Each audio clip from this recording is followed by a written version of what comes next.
Welcome, everybody, to Let Us Interrupt You, episode 6, here on Tuesday, December 7th, 2021. I am Survivable. And I am Michael Smith. And today we got a lot to cover. A wild Week 13. That it was. It was interesting, including last night's Monday Night Football game between the Patriots and the Bills. And Mac Jones literally made history by doing pretty much little to nothing in the game. I'm going to get a little bit more into that. I'm going to start recapping now with the Bucs-Falcons on Sunday. Tom Brady, as always, being amazing. Goated. Game starts out in the first quarter right now. Bucs are at the 3-yard line. Leonard Fournette catches a one-handed 3-yard touchdown pass. Game's up 7-0. Later on that drive, the Falcons get a nice big run by Cordell Patterson for 40 yards. After that, Mike Davis was able to get in from 17 yards out. Game's tied 7-7. Later on, the Bucs continue to drive down the field. Chris Godwin just being amazing as usual, making catches right now. That's why his first name's Godwin. Godwin also had 15 catches in this game for 143 yards and no touchdowns. You okay? Yeah, I'm good. Okay. That's set up for another Tom Brady touchdown. Brady threw a 3-yard pass to Cameron Brate. After a Falcon field goal, the Bucs score again. Gronk getting a 27-yard touchdown pass. He had 2 in the game. He also had an 11-yard touchdown to extend the lead to 27-17 at one point. And the Buccaneers kicked a field goal, made a 31-yard field goal. The Bucs could have went 30-17. I'll give you the stats right now in this game. And how this game really turned out. Like I said before, Gronk had 2 touchdown receptions. He had 4 catches for 58 yards, 2 touchdowns. And they also tied a record for having the second most touchdowns between the 2. Yeah, QB and a receiver. They tied up with Peyton Manning and Marvin Harrison. Actually, not that second. They didn't tie them up yet. They're second to them. Well, there's tied for second because they're second. I'm pretty sure, right? They're second, but they're not tied for second. Yeah, they are because Manning and Harrison is 90, and so is Brady and Gronk. They're both at 90. They're tied. Check it. I'm pretty sure. I know I'm right on this whole thing. But anyway, Mike Evans had 7. No, he's not. 99 yards. Leonard Fournette had 7 catches for 48 yards. This was a pretty interesting day for the Bucs. I will say that they swept the Falcons again. Brady's now 10-0 against the Falcons.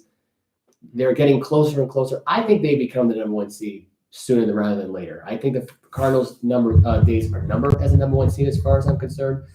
To me, either way you look at it, if the Bucs don't get the number 1 seed and they got to play the Cardinals in the NFC title game, I wouldn't bet against Tom Brady. I'm sorry. Me neither. Unless you're Peyton Manning and you're at home. Unless Brady's injured and out of the game. Or that too. There's no way that the Cardinals will beat them. Exactly. And I think in this case, look, they had a great season this year. They're 10-2, which we kind of spoiled that. Sorry, they are 10-2. If you're a Chicago Bears fan, sorry. Your team lost. Yes. They're pathetic as far as I'm concerned. And they really should be thinking about firing Matt Nagy sooner rather than later. Speaking of the Cardinals and the Bears, we get right into that game. That game was interestingly. For the Bears fans chanting, fire Nagy, you are right. Yep, they were chanting. He's definitely going to get fired after a year. Definitely. Definitely loud and proud about that. As the Cardinals were able to get something going now. DeAndre Hopkins had a 20-yard. Not really a blowout game. It was 33-22.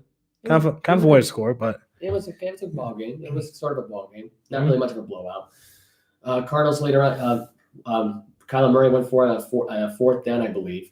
Got a 9-yard run, made it 14-0. Montgomery was able to respond for the Bears, giving a 1-yard run. They had a nice little drive. Connor got a 23-yard touchdown pass from Kyler Murray, making the game 21-7. Later on, 24-7, Cardinals kicked their field goal. The Bears got a 1-yard pass from Andy Dalton, 24-14.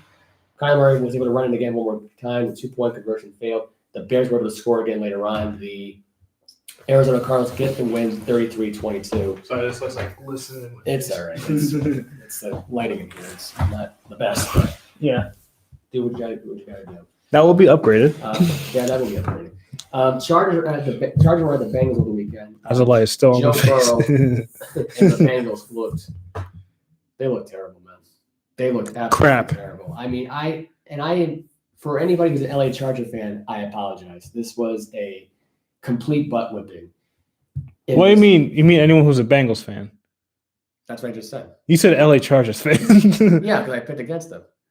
No, you said What did I just say? Did I It's like, I apologize to all you LA Chargers fans. for picking against you?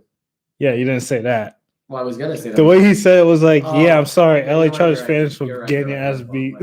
But yeah, but you kicked ass. You proved everybody wrong. You proved that the Bengals are frauds, and I think they are frauds because one day the time will come, but they need a lot of help in the offensive line. They need a lot of help. I would say you're really down. They should have drafted an old lineman in draft, but like, I mean, honestly, they kind of have gone wrong because Penny Sewell, he was there. The Lions picked him. He's doing great. Yeah. Jamar Chase, he's like top 10 receiving yards. Yeah, that's a rookie. He might be rookie of the year. It might be Mac Jones. Who knows? Herbert yesterday, 317 yards throwing, 26 for 35, 3 touchdowns and a pick. Burrow had 2 interceptions on 1 touchdown for 300 yards throwing. He was 24 for 40. He did get hurt, though. Yeah, he injured his pinky finger on his throwing hand. Pinky finger, okay. So that's probably another reason he struggled. Because they were showing a lot of pictures of his thumb. I don't know if it was a thumb or the pinky, but it was a pinky. Yeah, he was struggling to throw. Okay. So the game started out with a 4-yard pass to Keenan Allen. They failed to make the extra point. They were able to make a 43-yard field goal, though. Keenan Allen got another touchdown pass, made it 16-0. At one point, Jalen Guyton got a 44-yard pass from Justin Herbert. Guyton. Able to nail the 2-point conversion. They were up 24-0. At that point, the Bengals started to rally. They had a 29-yard touchdown pass from Burrow to Higgins. Joe Burrow was able to run in from 6 yards out. They got a field goal. Mixon was able to run it out from 7 yards out. Failed the 2-point conversion. And after that, it was all LA Chargers at that point. They were basically outscoring them 17-0 after really a 22-0 run.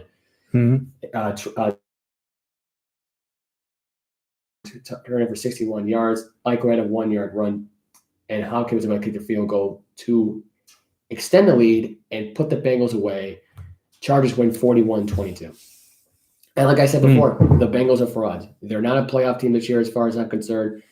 I think they're going to lose a couple more games before the end of the year. Yep. They might get – actually, let me put this in perspective. I think they're not going to win another game the rest of the way. I don't think they are. Who are their final opponents? Let's see. You have the 49ers. You have the Ravens again. Then you have the Cleveland Browns in Cleveland. I don't trust them winning in Cleveland. I don't trust them winning against the Baltimore Ravens right now. They already played the Steelers. They swept them, granted. But I just think right now with them playing they're also playing the Kansas City Chiefs too, by the way. Yeah. So I just look at the rest of the schedule. They're going to be facing. They might beat the Niners. That's about it. The Niners, they might. They might be able to beat the Niners. But I look at that team and I just see the Browns. Maybe. I don't know. I don't think so. And I know Baker Mayfield's not 100%. But listen, they went in there to Cincinnati and they beat the crap out of them. They put up 41 points and won by 25 points. I should have seen this game coming. But I just had my trust issue with Justin Herbert in this game, and that's why I picked the Cincinnati Bengals. I'm at fault for that. I'm an idiot. He's at fault for it too. I think we're picking the Bengals. We're both dumb for trusting Joe Burrow over Justin Herbert for now. I mean, down the line, who knows? Maybe Burrow could be better than him. Maybe it'll be tied. I don't know. But we're sorry, Chargers fans. Tough to tell. But the Chargers right now, they're a dangerous team as far as I'm concerned. As far as the wild card picture goes, maybe they might win the AFC West. I don't know. I don't know. You never know. Anything could happen. Vikings Lions. All I can say about this game was I'm not gonna get in detail here. I'm just gonna get right to the ending of it. Amora St. Brown, the rookie out of USC, caught the game-winning touchdown pass from 11 yards out yesterday. They went for it on 4th down. Last chance, 4 seconds left, no timeouts. This guy makes the biggest catch of his career so far. This felt like the Super Bowl. Celebrate like they won it too. Exactly. But I mean, what I'm saying is like that might be the Lions Super Bowl right there because they know they suck. They know they're not going to go anywhere this year, and I think they're not going to. No, they're still somehow eligible for the playoffs. They are still, which is weird. And the Texans were the first team eliminated. Because you want to know why the hunt is so bad right now in the NFC right now. There's not one team that's above 500, and everyone wants to say how bad the AFC is when it comes to the playoff hunt. Oh, I'm sorry. Why is there 5 teams right now that are 5-7 in that span? I think is that true in that hunt right now? Like the Saints are 5-7. The Eagles are 6-7. That's right. Eagles 6-7. Yeah, 6-7. Saints you got a bunch of teams who are 5-7. You got the Washington football team who's barely a 6 seed. You got the 49ers who are 6-6 as well. They're at a 7 seed. They're hanging on by a thread. Which another team I screwed up on on picking because I picked them to beat the Seattle Seahawks. You picked them. Did you pick them to beat Seattle, I believe? Yeah. Okay. We both screwed up on that one. So I trust the wrong team in that one. But this right here, the Lions here winning this game, this was shocking. This made the was Vikings shocking. go down to 5-7. I thought the Vikings should have won this game. They were up 6. They should have blew them out. They should have blown them out. I know it's a division rivalry game, but they should have blown this team out. Mm-hmm. Instead, they were up 6-0. They scored 20 unanswered points. You got a field goal out of it. They lost on the final play of the game. And the Lions went for it on 4th down. They got a strip sack fumble. Mm-hmm. The Vikings were able to score that one. And the Lions drove down the field, minute 50 seconds, and they go for it on this important 4th down play. Mm-hmm. And they did it. Insanity. Yeah. It was an insane game. And I think, honestly, this was by far I would say the weirdest, timing of this, because, think about this for a minute right now. Nobody had this game. Nobody had the Lions winning. Nobody had the Lions winning this game. This is an emotional game. The timing of it was wacky because you just had the school shooting at Oxford, Michigan High School a couple of days ago. Yeah. And really, it was just so much emotion at the end of all this. Mm-hmm. Dan Campbell got emotional. He dedicated the ball game to that high school. So did Jared Goff. Mm-hmm. This was a very emotional timing. Yeah. It really was. And Minnesota right now, not a good timing of it. Not a good time for them at all. Because now you're going to play Thursday night at home against the Steelers, which I don't give you a shot of winning at all. That's my pick right now. I'm going with the Pittsburgh Steelers over the Minnesota Vikings. I don't trust you anymore. I know the Steelers defense is still soft, which they kind of are. They still are, even though they abused Lamar Jackson over the weekend. Yeah. But I just watched that team, and I watched how the Vikings are playing ball right now. I watch how the Steelers are playing ball right now. Mm-hmm. They're hanging on by a thread. You're just trying to get Mike Zimmer out the door. You are. You're trying to get rid of a head coach you haven't been able to find a way to get rid of in maybe the last 2 or 3 years. Mm-hmm. And you have no Dalvin Cook, which sucks. Yeah. You have basically this Alex Madison guy, but let's be honest, he's not. He's not. He's a Dalvin. number 2. He's a number 2, probably a 3rd down back, the least thought running back on the team. Mm-hmm. It's when it really comes down to it. Why did you bring back Adrian Peterson? You could have brought that guy back and said now he's with the Seattle Seahawks. Look how that turned out for you. You guys lost to the worst team in football, and the Seattle Seahawks this past weekend just beat the San Francisco 49ers. Mm-hmm. And Adrian Peterson I believe got a touchdown in this game. I could be wrong, but I think he did. At one point, that game started out wild. I'm not going to go in particular good order here. I'm going to get right into it because it's transitioning into it. Mm-hmm. This game started out wild. This was a wild start. They went for it on a 4th down and a fake punt run. Travis Homer was returning 73 yards, got a touchdown. It was the craziest call. Craziest start to a game, yeah. Call that I could think of in the entire Week 13 weekend. Mm-hmm. And then later on, George Kittle gets the hookup from Jimmy Garoppolo, 24 yards out. Game's tied at 7. Elijah Mitchell scored a 2-yard run, made the game 14-7. This was a back and forth game. Later on, Adrian Peterson, and I was right, he did score a touchdown. So you Viking fans should be ashamed of yourselves for not re-signing this guy. He gets a 1-yard run. Game's now 17-14. Kittle gets a 48-yard touchdown pass from Garoppolo. Mm-hmm. They failed the 2-point conversion. D. Eskridge gets a 7-yard pass from Russell D. Wilson. Eskridge, yeah. So they're up 23-21. Garoppolo gets sacked in the end zone by Carlos Dunlap, his first sack of the year. That ends up being a safety. Late in the 3rd quarter, about 2:20 to go, Lockett gets a 12-yard touchdown pass. Russell Wilson gets the throw to Lockett in there. They're up 30-23. And that ends up being your final because Garoppolo tries to go for a 4th down in the end. The ball's deflected, incomplete, ball game over. The Seattle Seahawks sweep the San Francisco 49ers 30-23. We are having I'm really having trouble seeing you right now. Yeah. this light. It is this light. Let's just move that over just a tad bit there. Is that better? Yeah, that's what. Somewhat. Yeah, let's move over. Yeah, I'll scoot over just a little bit more. There we go. Better. Just a little bit. Okay. Yeah, because I was really not having trouble. By the way, now we're going to move on to the one of the other games. The games that we were both Dolphins. Giants Dolphins. I'm not really getting the highlights in this one here. Dolphins win 20-9. This was a nothing game. It did nothing for the Giants. Mike Glennon was in there. So how do you think he did? He was crap. Yeah. He was absolute garbage. Eagles beat the Jets 30. I hear next week they're going to probably start Jake Fromm Yes, I've heard that too because they just signed him off the practice squad. from the Bills practice squad. Yeah, so there you go. Gardner Minshew, who had a field day today, throwing 242 yards against the Jets. Well, I told you Gardner Minshew was going to have a day. Look, I told you. It's the Jets. I mean, don't get excited. I mean, it's nothing big. It's not like this team's going to go to the playoffs anyway. It's Gardner Minshew, though. It's Gardner Mania. I was wrong. I will admit that. I'm sorry. Like I said, for all you Eagle fans out there, he should be a starting QB in this league. He should be starting next weekend. If you want my honest opinion, I think Jalen Hurts should. Yeah, because he had a quarterback rating at the end of this weekend at 133.8. Mm-hmm. I mean, that's big in of itself. That is really big in of itself right now. Miles Sanders had 24 carries for 120 yards.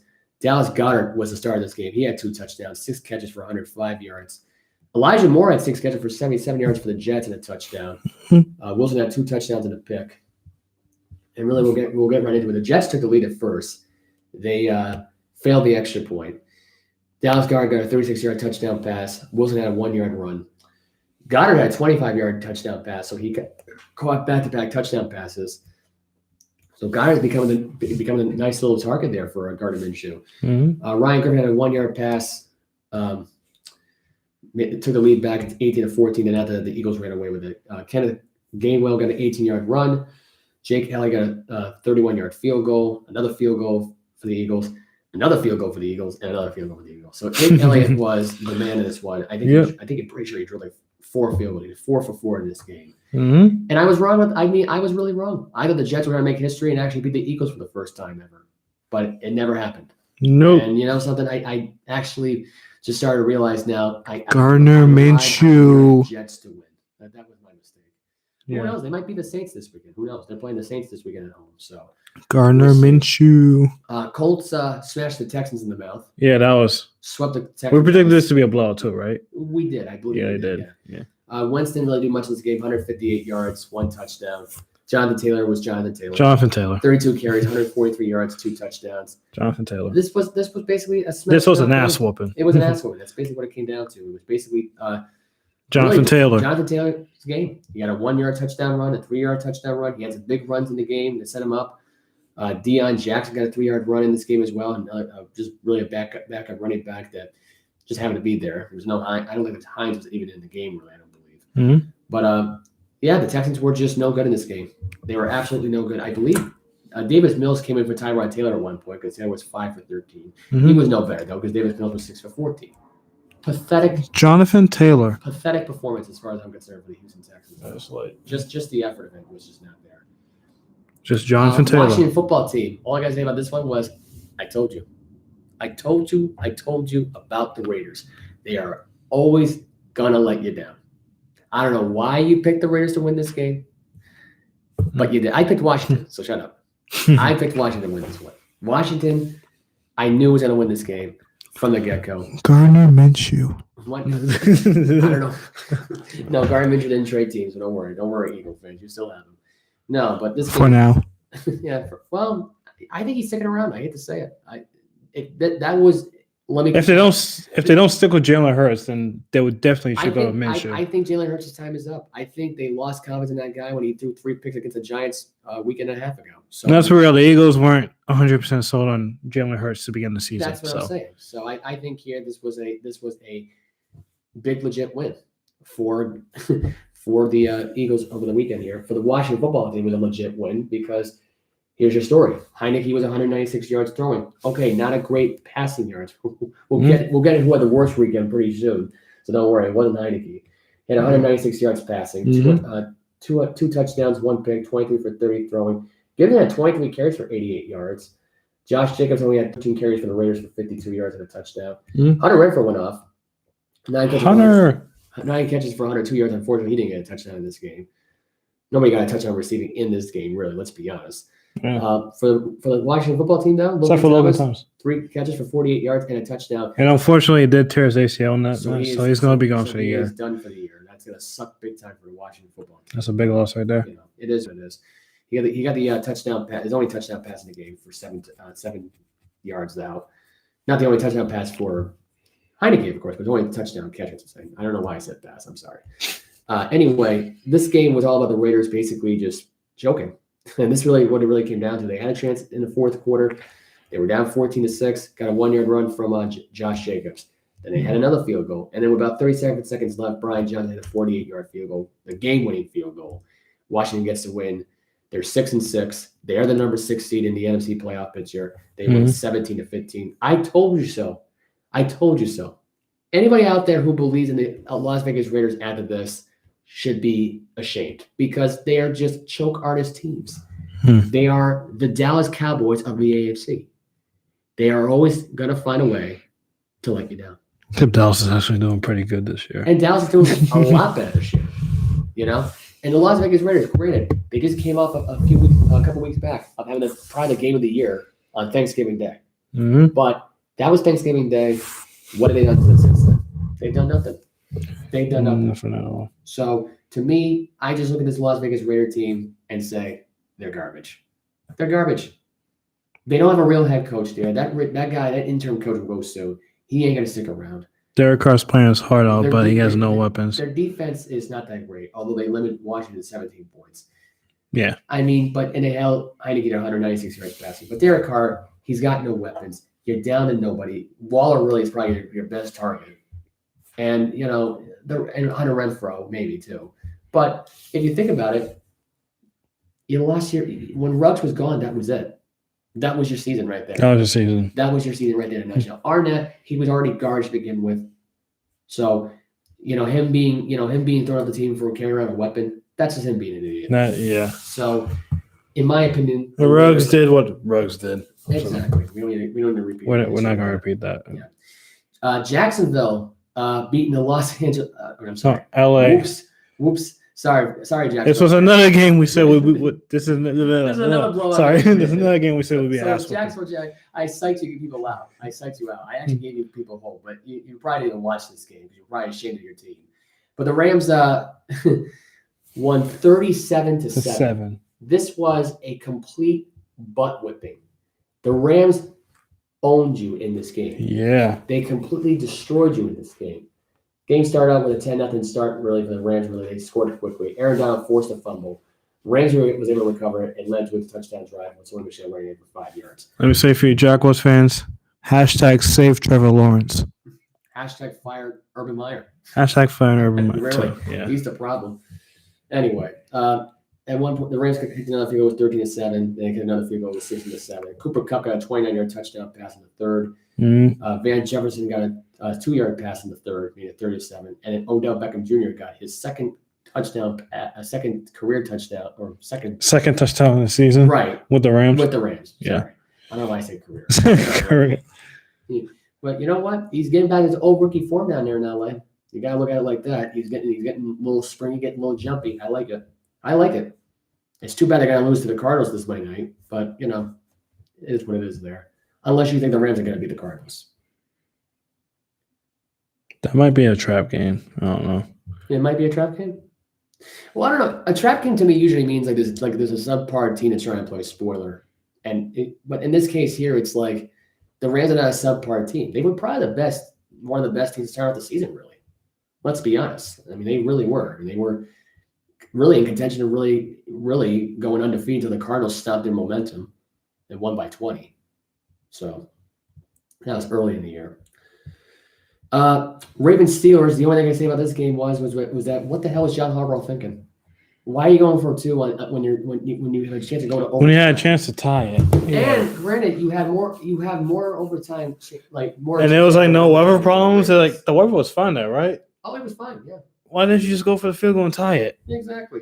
You got a really great kicker in Justin Tucker too. The thing is, they almost did win it, but who was it that Lamar passed to? Mark Andrews dropped it. Yeah, he dropped it right at the goal line. Wide open too. Nobody would even cover him. Yeah. And he drops it. That was pathetic. Yeah. And he only recovered the onside kick too. The Ravens did, but the Witherspoon guy, I believe, recovered it. Yeah. And it ended up being a 1-point lead for the Steelers. The Steelers got back in this game. They were down. This game was boring. Honestly, the Steelers just got really lucky this game. Oh, they really did. There's no question about it.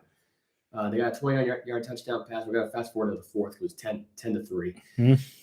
This was really all on me. It was Jesus. Deontay Johnson got a 29-yard catch from Big Ben Mhm. into the end zone. Deontay Johnson got another touchdown catch for 5 yards. So made it 20-13. Watkins got a 6-yard touchdown reception from Lamar Jackson. They tried to go for 2, but we already mentioned that Mark Andrews dropped it in the end zone. So way to go, Mark. Way to go, Mark. You had it. And Lamar Jackson, I will say this though about the Ravens in this game. They could have had a touchdown early in the game that would have gotten the advantage. Instead, Lamar just threw the interception. Mark Andrews was open deep in the end zone. He runs out of the pocket. He lofts it up in the air like a basically up for grabs. And just I believe was it Fitzpatrick that got the pick? I believe so. It was Fitzpatrick that got the pick. So in this game it was interesting. Deontay Johnson had 8 catches in the game for 105 yards, 2 touchdowns. Chase Claypool had 2 catches for 52 yards. Najee Harris got 5 catches for 36 yards for the Steelers. Other side of things, really, for the Ravens, out of the fact actually, I didn't even realize it. I thought they were sacked 6 times. They were sacked 7 times in this game. They blew it. Wow, I did not. I'm trying to think what the 7th sack was. Oh well. The point was that this game was bad to watch. It was not a fun game at all. Marquise Brown had 5 catches for 55 yards, no touchdowns. Sammy Watkins got the only lone touchdown in the game, passing wise, with 4 catches for 39 yards. The rest of the team, Mark Andrews was 4 catches for 50 yards. He had a pretty good productive day. But other than that, and blowing the game. He blew the game. He really did. It was kind of sad. It's kind of sad to watch. I called the cops. Anyway, Patriots played at. Oh, I'm sorry, I missed one. I missed a game. Sorry. Broncos at the Chiefs. This was another boring game.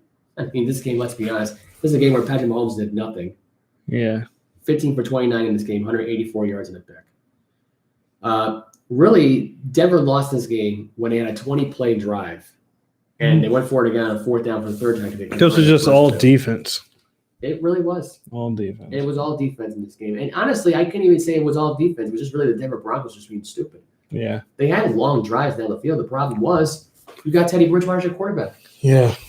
2 picks in this game. At this point, 1 touchdown. put Drew Lock back in, see what he does. Because this season might be lost for him. Lock is worse, though. Well, let's see what happens. I mean, to me, like at the end of the day, I think when it really comes down to it, is Bridgewater in prime time. It's not really like his fault, really. He just has the issue of playing at night. Like he's just scared of the dark or something. Like he's afraid of ghosts. I don't know. I don't know what his story is. Javonte Williams had 23 carries for 102 yards. Jerry Jeudy had 4 catches for 77 yards in the game. This game really was a boring game, though. Mahomes had a 10-yard run to open it up, scored a touchdown. 56-yard field goal made it 10-0. McManus had a 42-yard field goal. Buckner had a 45-yard field goal. Buckner had another 26-yard field goal. So let's put it this way right now. Chiefs nailed 3 field goals. Dan Sorensen got pick 6, 75 yards. Team wins 22 to 9 because let's be honest, the Broncos had a touchdown in there, but nobody cared. It was too late in the game at that point. And all I gotta say about the Denver Broncos is right now is, look, you had your chance. You had a chance to make your noise in the playoff hopes right now. You had a chance to make something happen. You had a chance at the beginning of the year, but now y'all just fell off the cliff. You just fell off a major cliff. Yeah. And the Pittsburgh Steelers, I think, are going to surpass you. They're going to surpass everybody in that AFC wildcard. I predict right now that the Pittsburgh Steelers right now will be the number 5 seed by the end of the year. It's just my opinion. The LA Chargers, look, they're going to probably lose a couple more games. They'll probably drop down to their 6th, maybe. They'll probably get the 6th seed over Buffalo because we're getting into what happened with Buffalo last night. Right about now. This was a wild, windy night. Wild. Okay. You want to hear the stats for Mac Jones? He's 2 for 3 for 19 yards. That's a GOAT level right there. 2 for 3. You want to know the last time a football player only threw the ball less than, let's say, like 10 times in a regular season game? Steve Grogan. I don't know if anybody's familiar with the name. Ex-Patriot quarterback back in the 80s, back in 1982 per se. And he threw for 14 yards. He was 2 for 5. They win the game 3-0. It was snowing in old Foxborough Stadium. They kicked a game-winning field goal. He had a passer rating of 8.6 in this game. That was what happened back in 82. Goal levels. The other years besides that one was 1946 and 1968. I don't know who the quarterbacks were in that one because I couldn't get the accurate Google search when I was looking at the sport because I was going to be like, oh, wow, I actually know this. I was actually going to be able to provide you with something, but I failed. So I'm sorry. I don't think anybody would care anyway what happened in 1946 or 1968. Because we're in present day. Or, hell, even 1982. Because that game was a boring one, too. But This was interesting. This was an interesting game. It really started out with a 3-down from the Patriots. A bad punt. The Bills have a chance to make it interesting. They sucked it. They sucked that game dry. I mean, they were just I don't know if they were just not ready for this game or what it was, and they're afraid of their own shadow, whatever the case may be. They had a punt as well. Then we had a punt again. Then they fumbled. Then Zach Moss, who I guess got butterfingers, fumbles the ball. Large guy recovers it. Patriots ball. Next thing you know, Damian Harris goes beast mode, runs right through it. Nice cutback right up the middle. A 65-yard touchdown run. It was good key blocking by Ted Karras. It was good key blocking by Andrews. It was good key. I never thought I would say great O-line blocking. But great block by N'Keal Harry. Okay. He also had a great block at the 2-point conversion for Brandon Bolden running in from 3 yards out. So it was, and that's all I can really good thing to say about N'Keal Harry, because I'll tell you what happened when he did next afterward, which was he muffed a punt. He muffed a punt. It basically was off. Why is he even back on kick return in the first place? He's too big for that. He lost his grip. Yeah. He broke his own ankles, and then he muffed the punt. Next thing you know, Josh Allen throws it out 15 yards out to Gabriel Davis. It's 8-7. Why they didn't go for 2? I don't know. Maybe they thought they had a better kicker than us. Who the hell knows? We'll tell you. I think they were kicking opposite of the one. Maybe that's why at that time. Well, at the end of the day, I mean, look, if you're trying to get into the game, and here's my opinion, and the other team is trying to show you up on your own home turf in front of your fans in the cold, you do what you got to do. The AFC East was on the line in this game, and they could have done more in this game. Instead, they were idiots. Yeah. They were. This was not a good night. Mac Jones had a pass to Juwanno Smith for 12 yards. Juwanno Smith had a nice catch, by the way, juggling catch, one arm. He also got another. He also threw another pass to Brandon Bolden. That was the only 2 passes he completed all night long. He threw an incomplete pass afterward, but he was 2 for 3 for 19 yards. Bolden had a 7-yard reception. Juwanno Smith had a 12-yard reception. The first time Juwanno Smith led it in receiving in yards the entire season, I think. I'm pretty sure. That's pretty sad if you think about it, really. I mean, if you only leave by only having 12 yards, that's pretty sad. And only 1 reception. Only 1 reception. Thank you. Only 1 reception in this one, too. That's the scary part. Patriots get 2 field goals. Buffalo gets a field goal in there. Let's fast forward to the drive, 11-play-yard drive. Allen threw a deep pass left to the side of the field to Stephon Diggs for 26 yards. 5-yard pass to Zach Moss. A pass to Knox for 7 yards. He threw another pass. Actually threw an incomplete pass to Zach Moss. Overthrew him. Secretary had a run down 17 yards down to the New England 25-yard line. Allen threw a short pass at Emmanuel Sanders to the New England 19 for 6 yards. And basically, Allen got scrambled, got pushed out of bounds at the New England 14-yard line for a 5-yard run. Singletary got a 1-yard run on the right side. Patriots call a timeout. And then you had an incomplete pass to Stephon Diggs. Then you got a penalty for a false start at Knox. And then this was a 3rd-and-14 play from the 18-yard line. Josh Allen throws a pass to Knox in the end zone. He drops a pass. It was defended well by Adrian Phillips. That play was because of Adrian Phillips. Let's be honest. Yep. That was a well-defended play by Adrian Phillips. Then 4th-and-14, one more time, goes for Gabriel Davis one more time. Miles Bryant with the deflection. Game over. Patriots win 14-10. And possibly one of the sloppiest games I've ever seen. It was bad. It was a slop. It was probably, and I will say this for a Monday Night Football game this year, this was by far probably the most disappointing one. Probably the worst one of the year. Yeah. Probably the worst one of the year. I'm sorry for anybody else. Glad the Patriots got the win, but damn. 46 times they ran the ball for 222 yards. Stevenson had 24 carries for 78 yards. Damian Harris had 10 carries for 111 yards. That right there in a nutshell has to tell you something. The Bills ran the ball for 25 times and only got 99 yards out of it. Mac Jones actually had a better night than Josh Allen. Josh Allen had 15 completions out of 30 attempts for 145 yards, 1 touchdown. Granted, Jones only threw the ball 3 times. Yes. I got to be honest with you now, I think he was glad. He was glad. He got the win out of it. That's all that counts, really. This was a slappy game, though. Mac Jones for MVP. And I will say this, though. That was probably by far the shocking game of the year for how bad it was. How bad it was, yeah. How pathetic it was. And I granted it because they're afraid of the win and stuff like that. And let's be honest, they probably look back in the 1982 game and go, Let's go with that because I can believe Bill looked and then watched that entirety of that game. Huh. I can believe it. Bill probably said to himself, "Oh, Steve Grohl can do this. Why can't we do this?" And they went up against the number one ranked defense. I was not number one ranked defense, but a really good rush defense. It doesn't really allow a lot. They probably Tampa Bay's a number one ranked defense in rushing, but Buffalo, I would say, Buffalo, they are top 5. they are top 5. Yeah, and they absolutely ran them over. Now, granted, it wasn't as impressive as what the Colts did to them. You know, when they got basically when we saw them, and it was a Jonathan Taylor game. And with Jonathan Taylor was Jonathan Taylor. When he had 182 yards rushing by himself, 35 carries, like 5 touchdowns, 4 touchdowns rushing, 1 touchdown receiving. It was a Jonathan Taylor game. That's what it really what it came down to. Taylor. But this game right here, for what we watched, for what I watched last night, he watched last night. It was sloppy. This was sloppy. It was bad. You had the Bills would miss a field goal. Tyler Bass, I don't know what happened to this guy. This guy used to be a much better clutch kicker. Not as good as Justin Tucker, but he is a good kicker. And I just don't understand what the hell happened. I don't know. And I'm saying about the Bills right now, after the game last night. There was a lot going on. The press conference last night with Jordan Pryor, Micah Hyde, they were pissed off. They were pissed off. Stephon Diggs, and I found out the entire offensive line was smashing things. Diggs was pissed off. Allen was really pissed off. The Bills are broken as far as I'm concerned. They are, which is what I mentioned earlier. The Bills are going to drop down to a 10-7 record. There'll be a 7 seed. The Chargers are going to be your 6th seed. The Steelers are going to go to the 5th seed because the Bills are too broken. The Patriots with Mac Jones, who only threw for 19 yards, who went 2 for 3, broke this team. Goated. Bill Belichick broke Sean McDermott in his time in Buffalo. I think this guy wants to be out of Buffalo. I think he does. I'm convinced right now that he's actually contemplating it because he can't figure it out. He can't figure out the great Bill Belichick and the rookie Mac Jones.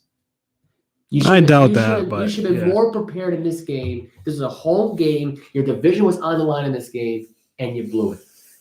You could have won this game. Hell, you were favored to win this game. Yeah. You were 3-point favorites. Sean McDermott at this point right now is an entitled brat, if you want my honest opinion. You got the spoiled brat in Sean McVay in Los Angeles, and you got the little angry little brat who's mean to everybody in Sean McDermott. He abuses the referees every game. The guy has a temper tantrum every 5 minutes when there's a penalty. It may not even be against his team. He's just that angry about the referees. I watch every game when they involve this guy. I swear to God, the guy's like this, what the hell's going on? Like his eyes are ready to pop out of his head. It's just not a good look. It's not a good look. It makes you look dumb. It makes you look dumb. And I think Sean McDermott right now, look, there's a lot of head coaching jobs out there. There's a lot of people that are probably looking into this guy right now as we speak. Because let's be honest right now, unless Josh McDaniels is seriously thinking about leaving New England, which I don't think he is. Yeah, he's probably not. Then you got to look at Sean McDermott, the second best option. He's one of the better coaches anyway in the AFC. I doubt he leaves Buffalo. And then you got Frank Reich. He's the best coach Buffalo's had in years. That's what I'm saying. But I don't think this team's ever going to win the big one with a team even here, regardless. I just don't. This team's finally broken. This broke the camel's back. Everybody thought it'd be the Colt game when they got blown up by 26 points. Everybody thought it'd be the home opener against the Steelers, where the Steelers played awful offense in that game. The Bills played the best defense they could have played, and Josh Allen just choked. By the way, all these losses that have been at home this year, it's all been on Josh Allen. Every single one, period. End of story. There's no other way around it. No other way around it. It was a horrible night to be a Josh Allen fan. I feel sorry for all the Buffalo Bills fans out there. I really do. Because I will say this, in the beginning of the year, I did have them winning the AFC East. I did have them being the number 1 seed and having home field advantage. I had them as the team who would go to the Super Bowl and face the Bucs in the Super Bowl. Now that I haven't beaten the Bucs in the Super Bowl, no. But I had them going in there and face the Bucs. But now, I don't think they're going to even get out of the first wild card game. I don't think they're going to be able to get out of that first game. Yeah. They'll be one and done at this point as a 7th seed. And it's sad because unless they go out next weekend and they just beat the Buccaneers, they go to New England and beat the Patriots in Gillette, and they win out the rest of the season, and they go 12-5, and unfortunately they be a number 2 seed because I think Baltimore will be a number 1 seed at that point if that's the case. Yeah. Then New England will be the 5th seed. Then the Chargers will be New England will be the 5th seed. Pittsburgh would probably be a 6 seed, and LA would be your 7 seed. Even though LA has the tiebreaker technically over Pittsburgh, in this case right now, it's tough because can LA beat Kansas City at home? I don't know if they can. I mean, I don't know if you think. Do you think LA's going to be able to beat Kansas City at home this year and sweep the Chiefs? I honestly don't know. Wait, what do you mean sweep the Chiefs? Because they haven't played the Chiefs the second time yet. They already played them at Kansas City. Wait, LA Chargers. Oh yeah. I thought you were talking about the Rams for a second. No. I said the Chargers would be the 7th seed unless they beat the Chiefs. Unless Patrick Mahomes plays like crap again. I don't know. That's the thing. And I think what's funny is I think he plays better on the road. Mahomes. I think he does. Every home game he's played this year in tough games and like high-profile games, he's crapped the bed. But when he's on the road, doesn't really seem to have a problem. Yeah. So I don't know. Maybe I'm just overthinking it. Maybe he plays bad in every road game he plays. Let's be honest. I think I've seen more home games than Patrick Mahomes so far during the stretch than road games. So this will be a big test in a couple of weeks, really, really a week or two. It's going to be us. It's going to be on next Thursday night. Next Thursday night, yep. So that will be that. But I think after last night, I think Buffalo's all done. They're a 7th seed at best. They went, as far as I'm concerned, they went from the number 1 seed. And I actually had number 1 seed to like barely making the playoffs right now. They're still going to make the play. I don't think they're going to miss the playoffs. I don't think they are. But they're not getting past the first round. No. And to me, I had this team pegged to go to the Super Bowl. And I already mentioned this, I know. Yeah. But I had them beating Kansas City at home and getting their revenge from last year's AFC title game. Because I thought the Chiefs would be at least a number 2, maybe a number 3 seed. They still can be. The Titans could crap the bed. The Ravens could crap the bed. I feel like I had to sneeze. Oh! Bless you. Oh, excuse me. Excuse me. Anyway, to me, in my opinion, I just think that this is the end of the road for the Bills. And the Ravens will probably be the number 2 seed by the end of all this. So that means the Ravens would probably get the win at home. And then they would face up against the Titans, which that would probably – or no, depending – actually, no, Tennessee would be a one-and-done team, let's be honest. Without Derrick Henry, they're one-and-done. But realistically, Buffalo – yeah, they're all done. Whatever luster they had left in getting people hyped up, it's all gone. Because at this point, it makes you wonder. It really does make you wonder. All right, so we're done covering the NFL. Let's get into the college football bowl games. Really, we don't really care about the ones that are not in the top 25, so we're going to skip right over the most. Really, we're going to skip over the ones that don't really matter here. Like, do we care about Missouri and Army? No. Sorry, we don't care about you guys. I love Army. Well, we do. Well, there's one game that we should look at, though, which is the University of San Diego and San Diego State. That will be taking place on Tuesday, December 21st. That would be an interesting one. That is the Tropical Smoothie Cafe Frisco Bowl. What a name. Yeah, nice name. Nice name for that one. We're just going to keep on scrolling. Houston will be playing Auburn. Number 20th ranked Houston will be playing at, not at Auburn, of course, but they'll be playing the Ticket Smart Brigham Bowl. We have North Carolina State at home against UCLA and the San Diego County Country Union Holiday Bowl. Names. I know, the names are so ridiculous sometimes. The names are ridiculous. We have Clemson at Iowa State. And I'm going to stop this right here by saying this right now. I think Iowa State upsets Clemson in that bowl game. I'm going to go on record right now and say it. I think Iowa State has a chance to beat Clemson in that game. Do you trust DJ, whatever the hell his name is? DJ Ugalade. Do you trust him? I do not trust DJ. There you go. I don't trust him either. I don't. That is a team right now that is going to get upset. And they just lost Brett Venables, their defensive coordinator, because he's now the head coach for the Oklahoma Sooners. So there you go. They're really going to lose this game. You got Oregon and Oklahoma in the Valero Alamo Bowl. I'm surprised about that being those two being in that bowl game. I really didn't see that bowl game coming. I really thought that'd be a much better bowl game than that, but I thought that'd be the Peach Bowl, honestly, and it would be Pittsburgh and Michigan State that'd be playing that game. But hey, I was wrong. It'll be that one. It'll be that interesting bowl game.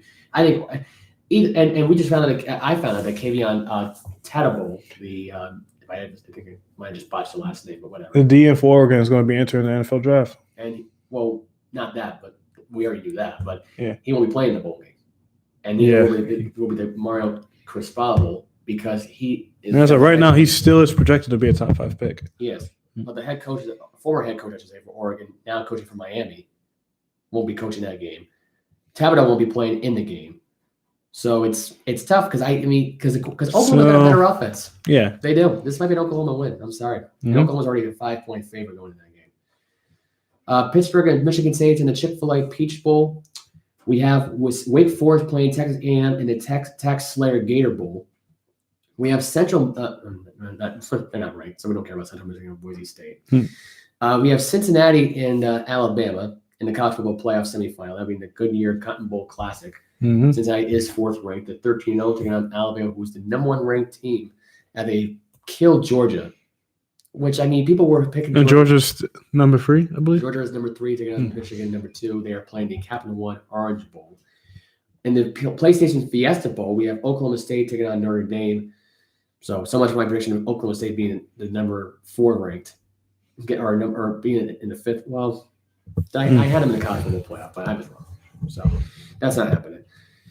But they are playing the Fighting Irish. I'm telling you right now, Fighting Irish are winning that game. I don't see at the way Oklahoma State played in that game against Baylor. I do not see Oklahoma State playing anything remotely close to being good in that game. The Utah Utes taking on Ohio State. Rose Bowl game presented by Capital One Venture X. That's a big one. We have Penn State at Arkansas in the Outback Bowl. 15th ranked Iowa playing at 22nd ranked Kentucky. 7th ranked Baylor taking on 8 Ole Miss in the Sugar Bowl. And the national championship game is the most important one. That's on January 10th.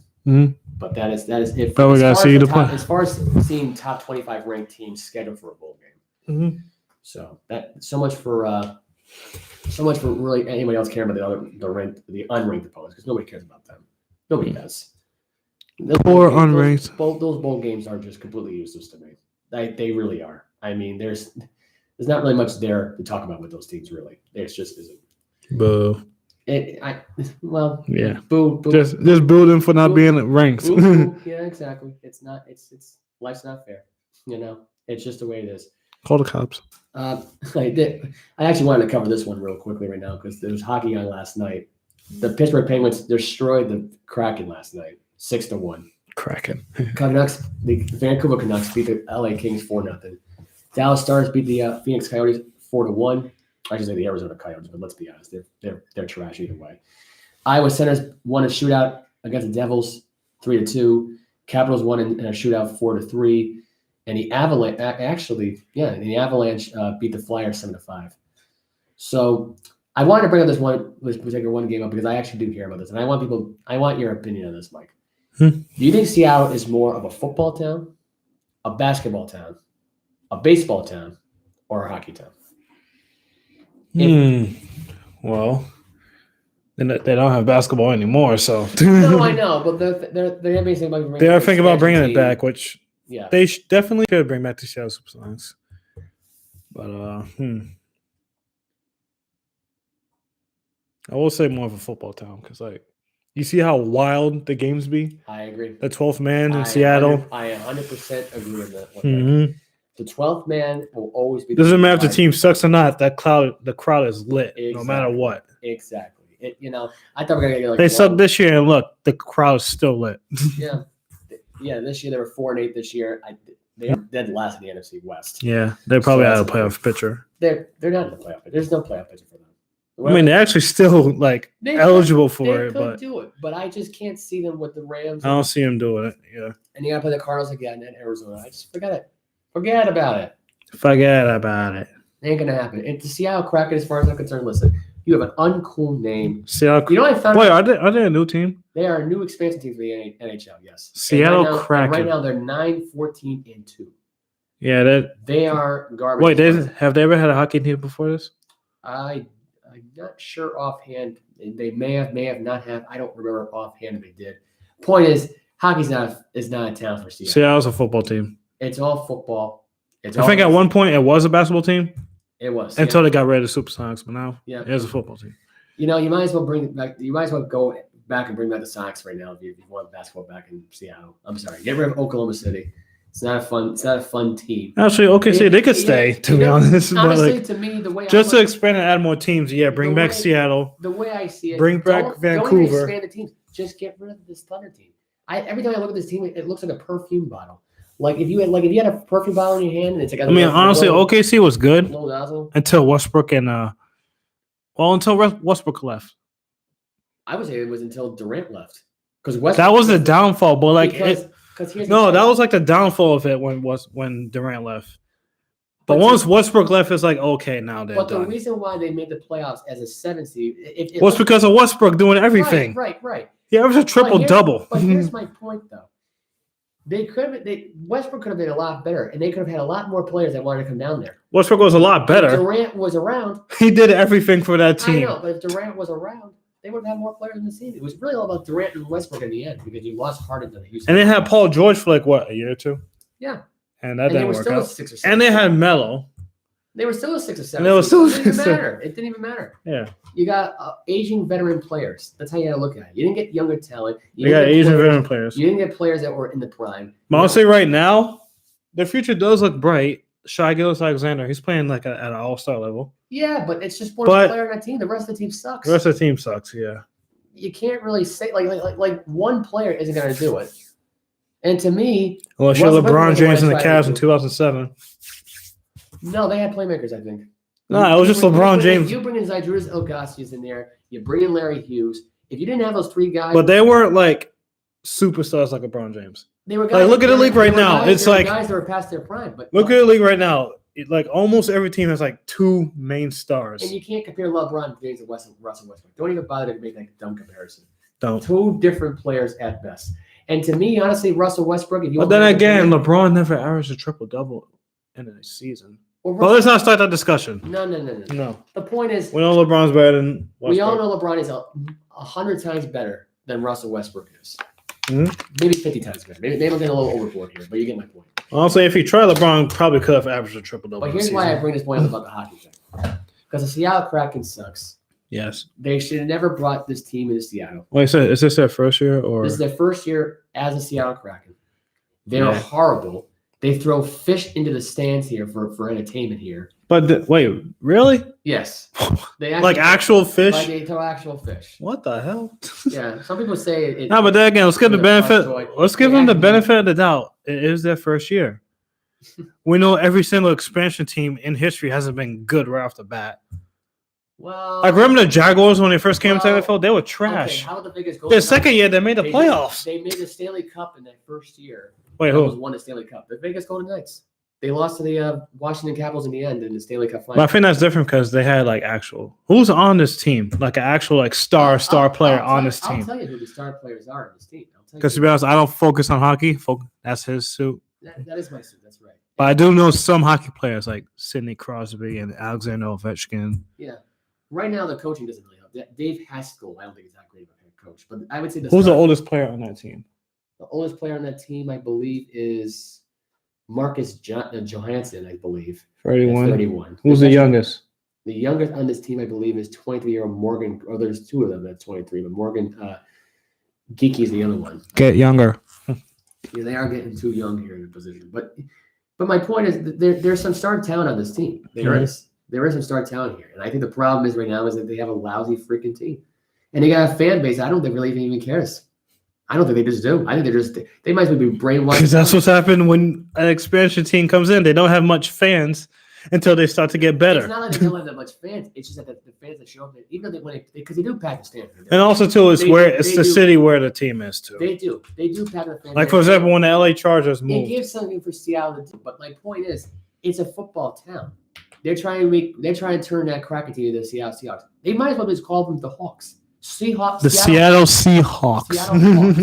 Seattle Hawks. You got Seahawks. You got Seattle Hawks. Because Kraken, I mean, unless you want Mr. Krabs in there as your logo with the freaking like this, I just don't have any faith. I just don't see it, boy. I just don't believe it's gonna happen. So we got tonight's hockey games on tonight. We got Blue Jackets at the Maple Leafs tonight. Lightning at the Canadians. The Lightning look pretty good so far, despite getting rid of most of their players from their team they had last season. Are they on a championship run? Yeah, it's yet to be determined. You got Predators at the Red Wings tonight. Ducks at the Sabres. We got Islanders at the Senators. I actually completely skipped that game. Whoops. We had Panthers at the Blues. Hurricanes at the Jets. Rangers at the Blackhawks. And Wild at the Edmonton Oilers. Oilers, I think right now they've been struggling defensively a little bit. They're on a slump right now, but I still have my Stanley Cup prediction. My Stanley Cup prediction this year was Edmonton Oilers versus the Pittsburgh Penguins because they had a slow start. The Penguins, they're starting to pick things up a little bit. To me, you still got Sidney Crosby there as far as I'm concerned. You still got some good players. Good old Sidney Crosby. And I think this will be a really interesting pick. Like, everyone's telling me the Penguins are not all there, but let's be honest. They're in the mix of the conversation, I think. As long as you have Crosby. If Crosby's gone for the year or gets traded, I'll change it to whoever else is good. Maybe I'll go with Oilers and Lightning. Maybe Lightning will try to go for a 3-peat and they end up choking. So who knows? Could be wrong on that one right now. Anyway, the China in for the Olympic hockey is in for hockey despite the concerns, despite the COVID concerns, really. Winnipeg Jets suspended Neil Pionk for 2 games at their knee-to-knee hit, which is a no-no in hockey. This was against Rasmus Sadan of the Toronto Maple Leafs. That was late in the third period Sunday night. Flyers. This was over the weekend. Yeah, this was actually a few days ago. The Philadelphia Flyers actually fired their head coach, Alien Vindolt. Alien. Allen. It's probably Alien anyway. Alien. Who knows? They lost a 9th straight game. They fired their head coach. This was actually yesterday. Actually, it was a couple of days ago. Anyway, so we have more news on the Canucks owner. Think about quote, too patient in waiting for a turnaround. So they're trying to basically have a winning season. They haven't had a playoff run in a while, and their owner's tired of waiting. He wants to turn around here, or someone's going. That's basically their way of saying someone's going to be going pretty soon for Vancouver. Mm-hmm. And if we had to look at the standings right now, which, I mean, Vancouver's they're not really that great. They're 9-15-2. They are terrible. They're in dead last in the Pacific Conference, or Pacific Division, I should say, not conference. Sorry. They're terrible. You know, they've been on the rebuild block every year now. They haven't really been that entertaining to watch as a hockey fan. And to me, they ain't going to do anything for a long time. There's no star talent there, and there's nobody that wants to go there. So there you go. There's my hockey talk for the day for Vancouver Canucks. And Mike will agree with me because he knows the Canucks suck. So There you go. In a nutshell, that's that. Just trying to think if there's anything else. Oh, if no one's heard about this yet, Man in the Arena just came out with their 3rd episode. It's going to cover the Patriots' almost perfect season they had back in 2007. That's when they had the interview with Brady. They had the interview with Randy Moss. They had the interview with Michael Strahan. They had an interview with Gary Little, the former right guard for the Dolphins back in the 70s. A lot came out in that one. It's a good listen. If you have it on Spotify, you can download the Spotify app if you don't have it. Make sure you follow that app. Make sure you listen to those interviews. It's only 35 minutes long. And also, if you have ESPN Plus, be able to watch it on ESPN Plus, the full thing. I don't believe they had a Tom Brady interview on Spotify. I don't believe. Or maybe they did. When I was listening to it, it was in and out today because I was trying to clean up my living room and vacuum it. But anyway, watch the ESPN Plus series. If you haven't watched the first 2 yet, what the hell are you waiting for? Watch it. Very important if you watch it. Other than that, there's not really a lot of news breaking out right now at this point. Other than just hearing about this one right now, Ryan Fitzpatrick. Might as well start with this. Ryan Fitzpatrick to have season-ending surgery on his injured hip. Wasn't he already called to be out for the season? No, he was on injured reserve. He was never really doing much of anything, really. But yeah, he's calling it quits because he decided, well, my hip's starting to hurt anyway. I wanted to play through it, but if you guys aren't going to start me, then screw it. No, they're just like, hey, Taylor Heineke. Yeah. That's about it. Yeah. Keenan Allen also placed on the COVID-19 list for the Chargers. So we're actually going to bring this up as well. Another player on a different team's got on the COVID-19 list, and that is tight end Njoku for the Browns. David Njoku. Yeah. So he'll be on the COVID-19 list as well. Panthers not happy during his bye week because of what they had to do over the weekend. They found not only are they missing Christian McCaffrey, but they did something they probably regret doing, which is hire offensive coordinator Joe Brady because he's been fired. as your offense coordinator for the Carolina Panthers. Yeah. Not the best thing you want to hear. And to me, I don't think he's the problem. I really don't think he's the problem. If I had to tell you right now who the problem is right now, it's Matt Rule. He's an overrated head coach who got the job because, well, the Panthers wanted to make it an interesting hire. They wanted to take a college football head coach. Yeah, they hired him from Baylor, right? Yeah. I believe. Yeah. Baylor. And he is complete garbage at coaching. Mm-hmm. He sucks. Why in the hell do you fire this guy?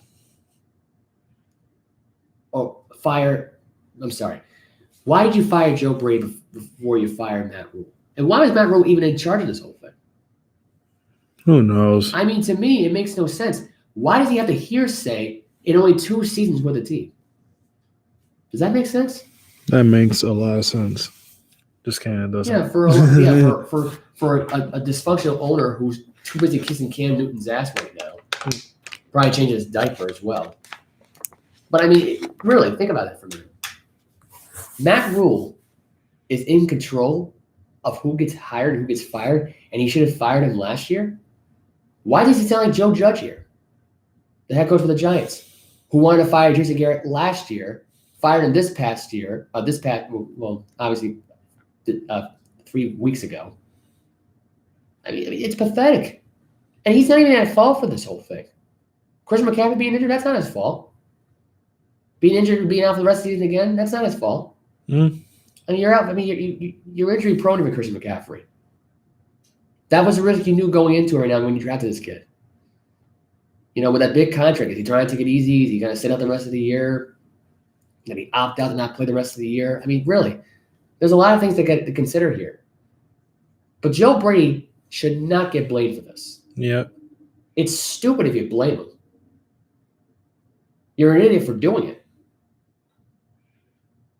To me, it's like, why bother? But this team is dumb.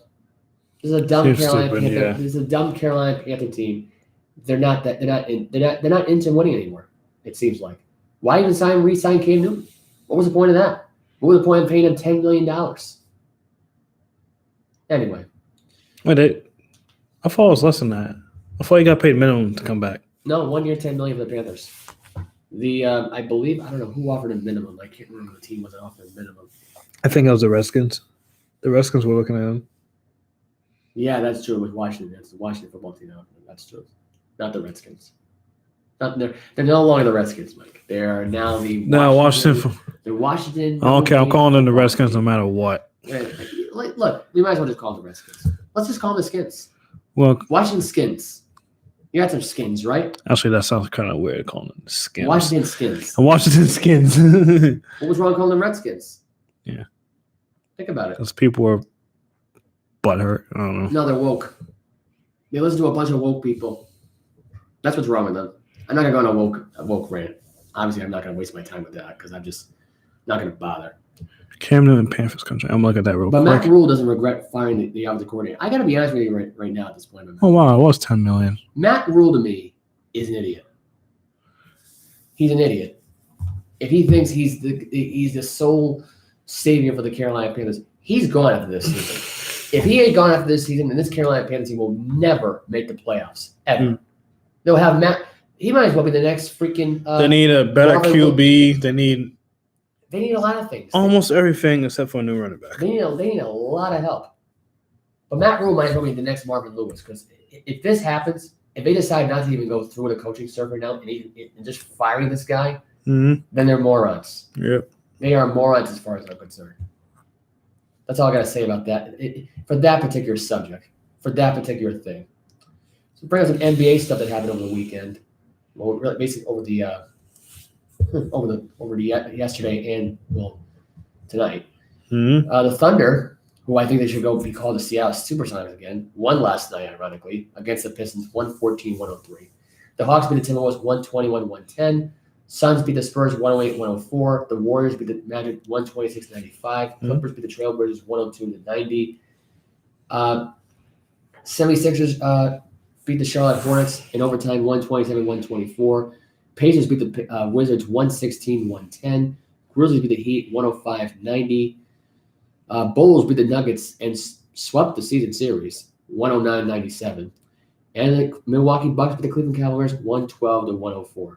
I want to bring the scores up because I want to bring up what the Blazers happened last night. What was said over the weekend with Lillard. He's willing to get Ben Simmons here. The Blazers are thinking about trading away C.J. McCollum. C.J. McCollum's been traded a long time ago. If you want my answer. Actually, no. I think he should. I feel like that would be a terrible idea if they trade C.J. McCollum. No, to me, you will go from having 2 shooters on your team to just Damian Lillard. Yeah, Damian Lillard. Because we all know Ben Simmons can't shoot for crap. To me, here's my opinion. The guy's really a power forward. They try and make him into a small forward. And here's the thing. No, Ben Simmons is a small forward playing point guard. Right, but here's the guy now. I mean, he does have the handling ability, drives but to the hoop. Yeah. He's got a good drive to the hoop. That's what you want him to do. I don't know why people are so focused on the jump shot. I don't care. Drive to the freaking hoop. Why is everybody obsessed with this guy's jump shot? Seriously. He's not Lonzo Ball shooting it like this. Well, Ben Simmons? Yeah, exactly. Because people want him to shoot. If Ben Simmons but here's the thing. He's got a jump shot, he'd probably be like one of the top players in the NBA. He's got a good jump shot, but I mean. He doesn't have a jump shot. His jump shot's decent. Well, we see him in practice, his jump shot looks decent, but he never uses it in game. That's the thing. Because people are going to start figuring that crap out. And they already have. And he rather drive to the hoop. Look, I don't play. It's simple basketball. If you're not having a good night doing your jump shots, what do? You drive to the hoop instead. It's pretty obvious. But he does that all the time. That's the thing. But no one's figuring him out, though. And if he's open for a shot, he should take the shot instead of passing it off. That's what he does. Yeah, he's got a great shot. No one's covering him. He shoots it, though. But if he does it in tight coverage, then what are you going to do? Yeah, but to me, I like this trade a lot. C.J. McCollum was complete garbage anyway. I don't like McCollum. I'm sorry. He had a chance every freak up to this point to make something. You say C.J. McCollum's garbage? In my opinion, C.J. McCollum is probably one of the most underrated players in the league. I think he's mid-average trash, like just out of the trash can for mid-average. Let's look at his stats. He is. I'm sorry. You are on some type of crack. He's averaging 24 and 5 this year. Okay, he's 20. Okay, so far in his career, he's averaged. We'll see what he does the rest of the way. Is he averaging 30 points per game? Is he the reason? Is he a sole reason why the? Give me all the players in the league right now averaging 30 points per game. They're averaging 30 points per game. That's no problem. This is like what 2 or 3, I believe. C.J. McCollum's. Let's see. C.J. McCollum. Look at his career stats since his career in 2013. Since he started in 2013. Go ahead. 5 points per game. That was his rookie year. Yep. Second year, 7 points per game. Yep. Third year, 21 points. Okay. Fourth year, 23. Fifth, 21. Sixth, 21. Seventh, 22. Eighth, 23. This year, basically 21. And you're saying he's trash? He's yes. I'm sorry. Yes, I hate to be the. He's consistent. I hate to be the bearer of bad news, but and he's been healthy. Yeah. The years he's averaging over 20 plus, he stays healthy.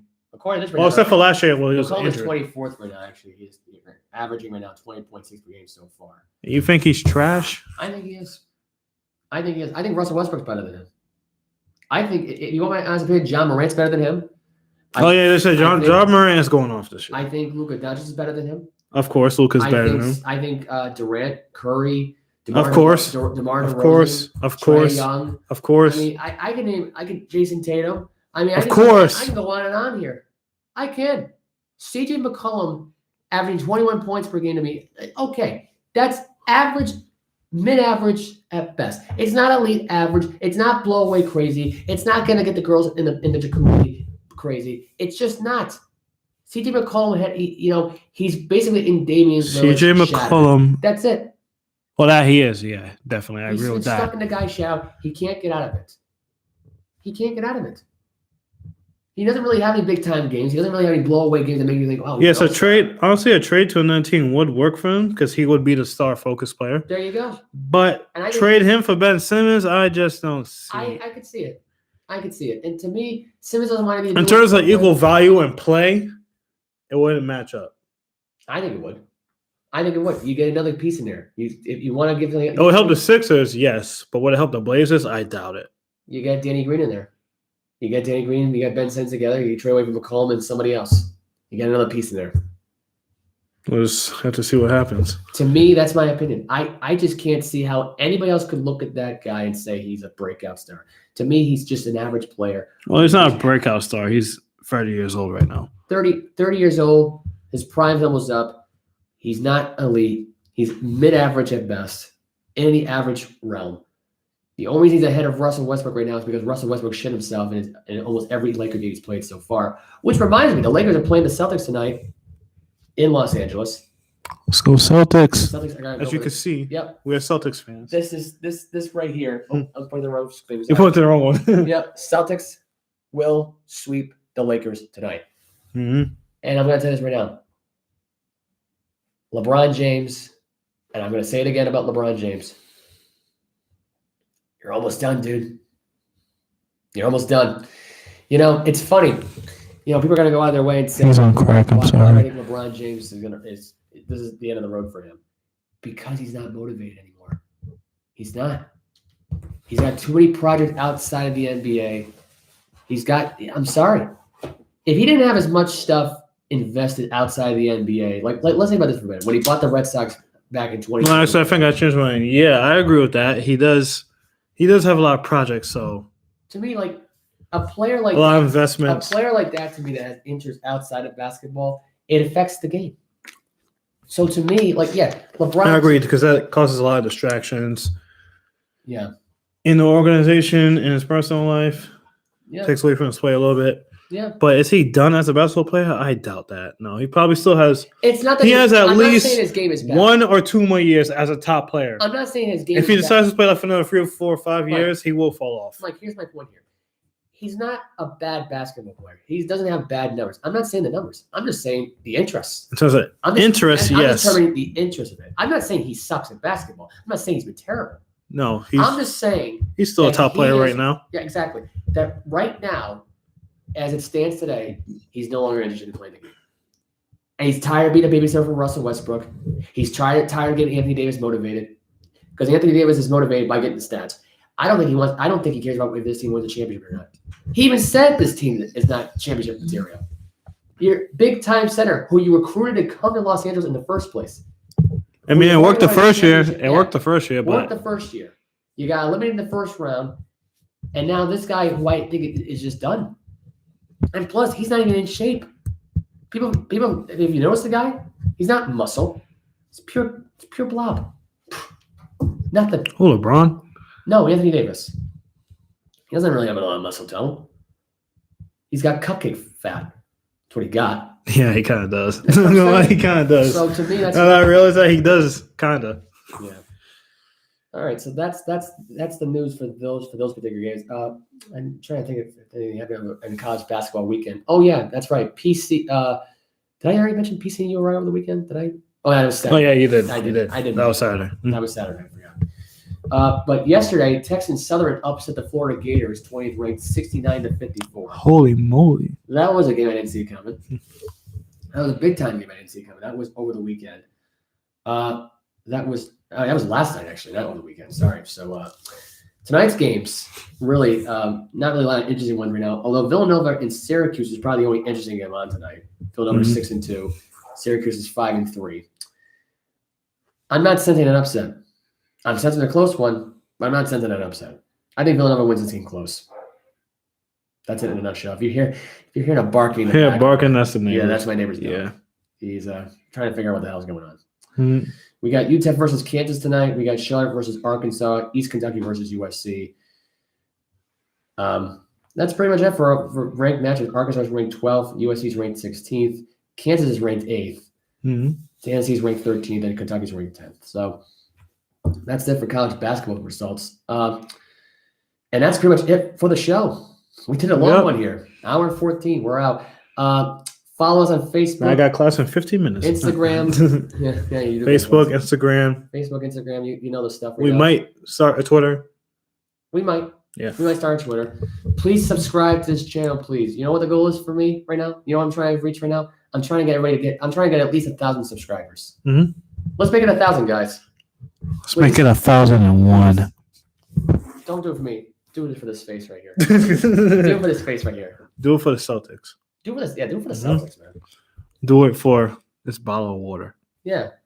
We're sponsored by Nice Water. Apparently, It's also by a nice water. Literally. That's the name. Literally nice water. That's literally the name of the brand. All right, so I'll have this Nice water. uploaded. That's pretty nice. As far as Patreon goes, the Patreon website no longer exists. I don't know what the hell But happened to we'll it. still try to figure it We'll out. try to figure it out. We'll try and ship the stuff, all of the VIP stuff, and try and get the merchandise away from Patreon and put it onto YouTube. Mhm. It's going to take a while. It's not going to come during the holiday season. I'm sorry. Even if we had stuff ordered, I doubt it would come in on time anyway because of the supply chain delay anyway. Mhm. So there you go. Until then, take care, guys. We're going to try to do another podcast over the weekend. Mhm. Keyword is try. Try. We'll let you know. Bye-bye. Please. Yep. Boop. Deuces. Deuces.